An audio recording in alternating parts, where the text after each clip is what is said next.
I say that his butt crack would have given me the ick? You can say that. You can say that stuff. Because, seriously. Oh my god. I would have been like, what? What's going on is Fine Printing's Worth, and this is Midgie. Midgie, as it says right here. We're about to have some fun. Talk about one of our guilty pleasures. Right, we're about to talk about one of her guilty pleasures. You know, Love is Blind fans, before you go any farther in this video, if you have not watched all 6 episodes of season 6, the new season they just released, stop the video right here and come back whenever you've watched all 6 episodes, okay? Because there will be a little bit of spoilers. Now, if you're not a Love is Blind fan, if you made it to this point, keep watching because, I mean, who doesn't love us?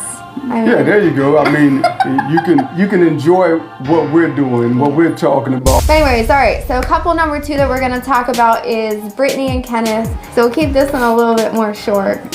Again, I didn't really see anything in the pod that would make me be like, oh my god, they're so cute. But then again, I've been watching since the first season, okay? And nobody is a Lauren and Cameron. Let's be real, okay?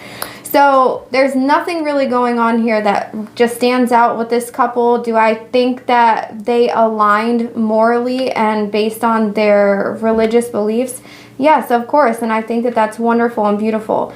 However, you're bringing 2 people together from 2 totally different worlds, and all I'm going to say is we'll see how this goes, because while I think that their intentions are pure at this moment, I think that probably reality in the real world might, you know, cause some friction once they get out of the honeymoon stage. Brittany and Kenneth, is that the white girl and the black dude? Yes. Okay.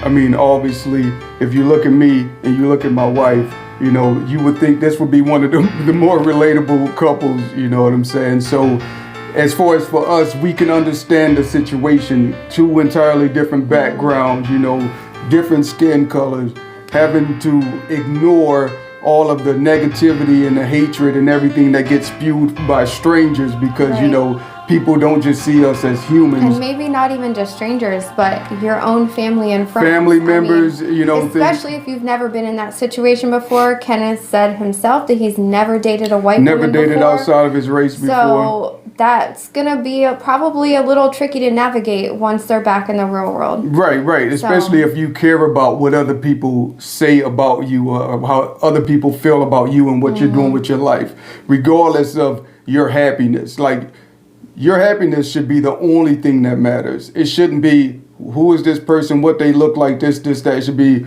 are you happy? That's all that matters. You know, in that situation, with this being the first time he's stepping outside of his race, he doesn't understand what it's like when you're out here in the real world and you get the negative stares and the people whispering or whatever it is, you know what I'm saying? And I think he's gonna cave under that, you know. But we'll see.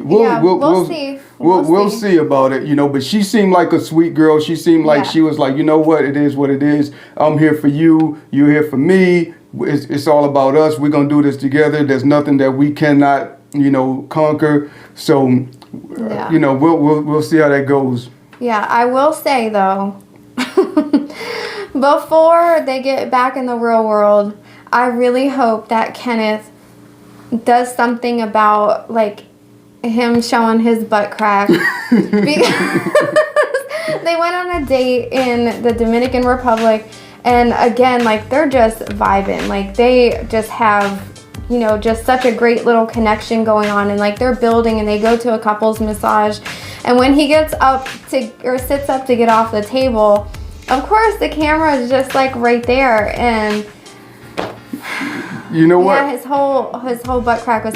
I'm sorry, but that would have given me the ick, especially with a man that I barely know personally or like in person. Right. That would have given me the ick. Yeah, just sitting there with his moon pies all out. His moon pies was all out. But you know what? For me, I'm gonna be real with you. If it was me in that situation, like me and that cameraman would have had to go have a conversation and be like, look here, man, you you knew what you saw. Yeah, right? the cameraman said, "Woo." There's a certain, you know that you got to cut some scenes out there. If you know that you wouldn't like that to be you looking like that, and you see somebody kind of, you know what I'm saying, not looking at their greatest, you can delete that scene. You ain't got to show that They to do the that on whole purpose. world. They got that man butt cheeks all out there So. after he done been greased up.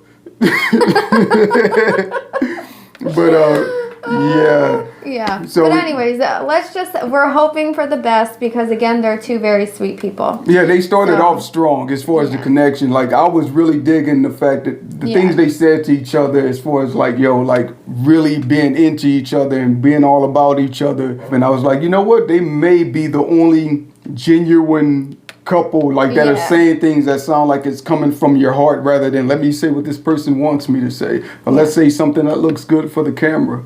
So. All right, so couple number 3. Maybe it's just me, but I feel like every single season now, they have to have a blonde villain. Like, I feel like there has to be a blonde villain in, like, the last few seasons, you know? And this time, it's Laura.